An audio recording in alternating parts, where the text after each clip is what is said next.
And so then we come to the ALBA party and the potential return of Alex Salmond, Geoff. This you've said on the podcast before that you're never a great encourager of this idea of Alex Salmond and his separate political party and all of that, but he might have some electoral success according to this poll. Yeah, according to this poll, I'm sorry to dampen the hopes and aspirations of the ALBA party followers, but I mean, I'm going back to my table of polls. It is only Norstat, and in its previous guise it was panel base, that have ever really shown, in the last 20-30 polls at least, anywhere near this kind of 5 or 4%. I think there was one Redfield and Wilton that had them up at a reasonable level, a similar level. They got 3.4% at the last Holyrood elections. That wasn't enough. He needs a narrative. He needs something to really chime. It hasn't worked for him so far. I mean, he's got to accept that himself. It just hasn't, because he's not been elected, and none of his MSPs or indeed MPs have been elected. So I just don't think the continuing chirping from the sidelines and niggling away at the SNP, fine if you want to hold them to account, and certainly, but you've got to balance that with a clear narrative. They've tried to do the Scotland United thing. That hasn't been successful and perhaps that might change with John Swinney at the helm. I don't know, but he needs a real compelling reason. Otherwise, I just think it's going to be a tough ask for him to gain relevance. It's much easier to do it in the Scottish Parliament, and if anyone can do it, he's still got a huge amount of talent. I just don't think the talents are being put to the best use just now, if I'm being absolutely honest with you. Do you know what though? There's loads of space in this Parliament for us. There are a lot. Let me put it the other way. There are significant views in this country that are not represented in the Parliament. There is space for more I mean, look at the poll that we did ahead of our 25 years of devolution, right? Lots of people want devolution, but with significantly more powers. There's not a single party in the Parliament that represents that. Lots of people want the Scottish Parliament abolished. There is not a party in the Scottish Parliament that represents that train of thought either. There is scope in this Parliament for 3 or 4 more credible political parties that represent quite significant schools of thought amongst the population. And at the moment, I think partly because we've been so dominated by the independence arguments over the last 10 years or so, partly because we are so dependent on Westminster in terms of the way that we conduct politics, and partly the media landscape and so on as well. We just haven't had that, but it will happen in future, and there are lots and lots of gaps for parties in this Parliament. Yeah, I mean, I don't disagree, and there's certainly a gap for people like ALBA and perhaps even Reform to come in and I suppose my point is more, I'm trying to understand what his game plan is. He wanted the SNP to work with him on the Scotland United. They said no, right? So he's got to anticipate that that's not going to happen again. So what is my route in? How am I going to gain relevance at this contest? And I just, apart from being a bit anti-SNP, I'm not really seeing it yet. Now, he's got time, a bit of time. It's still 18 months.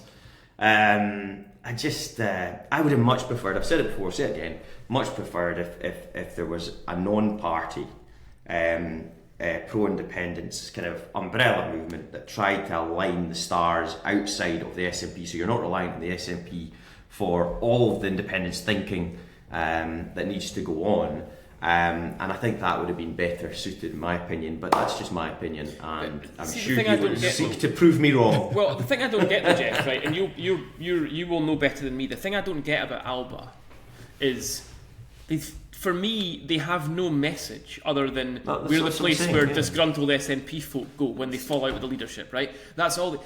But if you look at the history of Alex Salmond, and we talk about the changes in the Scottish Government over the last 15-20 years quite a lot, but the history of Alex Salmond is as a sort of pragmatic, pro-economy, pro-growth nationalist, right?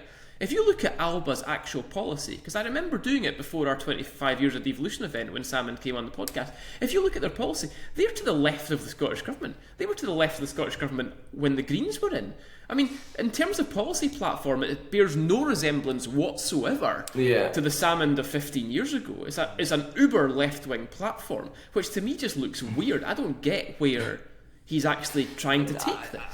I don't. Let's not. I mean, we're coming to the end now. I mean, I wouldn't necessarily agree with that. Actually, I mean, I think some of his policies have been a lot more pragmatic. But I think your point is right. Is that they just haven't really managed to get to the forefront of discourse, and that's very tough to do when you're a small party, clearly.